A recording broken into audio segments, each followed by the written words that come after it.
Willie Lynch, was he real or simply a figment of the imagination? Question everything. Hello, my free-thinking comrades, and I am back with another episode of One Chick Army, where you get some commentary, some spoken word, and even some of my favorite characters when I'm in the mood for it. So it's Black History Month, and we are celebrating the great accomplishments of African Americans. Well, I decided I wanted to go a slightly different route and do some unhistory. Is that a word? No. Okay, well, how about this? Exposing the fake so we can continue to celebrate the real. How about that? Yeah. And speaking of exposing the fake, let's talk about Willie Lynch. Big Willie, Massa Lynch. The infamous letter that caught the internet by storm. Now, this letter supposedly accounts for Willie Lynch giving a speech about how to keep blacks enslaved for a minimum of 300 years. Now, this letter has been referenced in movies, speeches, songs, and if you have the time, or even if you don't, some fierce debates on the internet. We're not gonna miss the plane, I promise. I'm just trying to check this fool, wait a minute. Now, even though this was a powerful work of prose that shows what people of color have had to endure historically and today, there's only one thing. Willie Lynch wasn't real. Nope, he was not a real person. And if you already know this, then I am sure you have endured the same pain as I have when you tell people this. What you mean he ain't real? You got to be a coon to believe Willie Lynch wasn't real. No, you know what? You ain't real with your fake ass. Ouch. So, for those of you who may not know, the letter was originally obtained from the St. Louis Black Pages from publisher Howard Denson.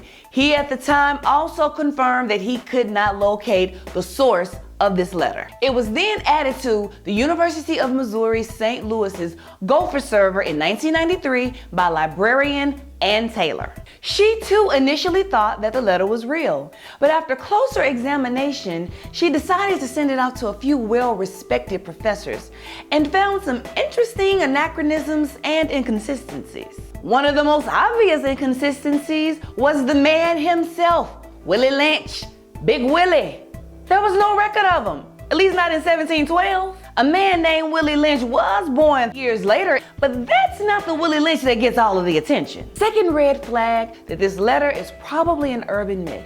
Certain words that were mentioned in the speech, like refueling and foolproof, didn't become part of the American lexicon until the 20th century. The third clue that Willie Lynch probably wasn't real were some of the tactics that he suggested using in the first place. Age, gender, color.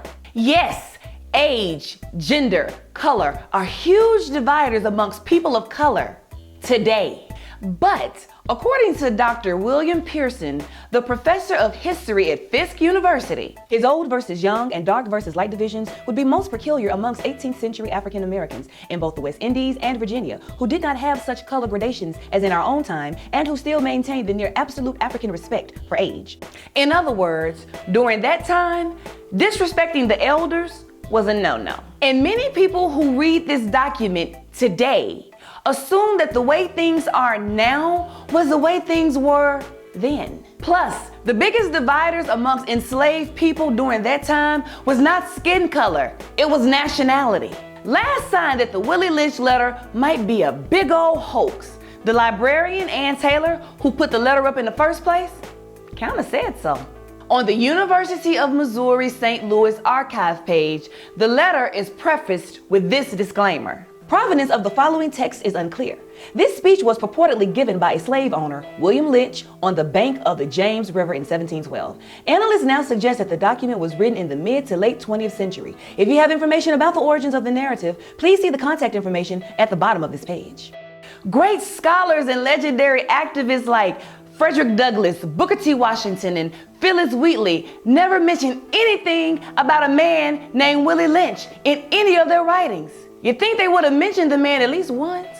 A man who was brought all the way from the West Indies. Nobody knows exactly where in the West Indies, but he was brought all the way from the West Indies to discuss slave management. and nobody ever heard about them. It wasn't in any of the major newspapers. Slavery wasn't this hush-hush thing that people did on the low. It was a very common, acceptable practice. And we don't hear about them until the 90s? You got to be a coon to believe Willie Lynch wasn't real. Here's the thing. The Willie Lynch letter took a very complex issue and made it very simple for most people to understand. But interpreting it literally, instead of seeing it as the beautiful work of prose that it was a far stretch for even my imagination. And that's all I have to say about that. So tell me, what are your thoughts about the Willie Lynch letter? I want to know, so hit me up in the comment section. And remember to subscribe to my YouTube channel if you haven't already. Just click the box below and you are subscribed and you will never miss a video. And also you can hit me up on Facebook, Twitter, or Instagram. And that's it. Until next time, over and out.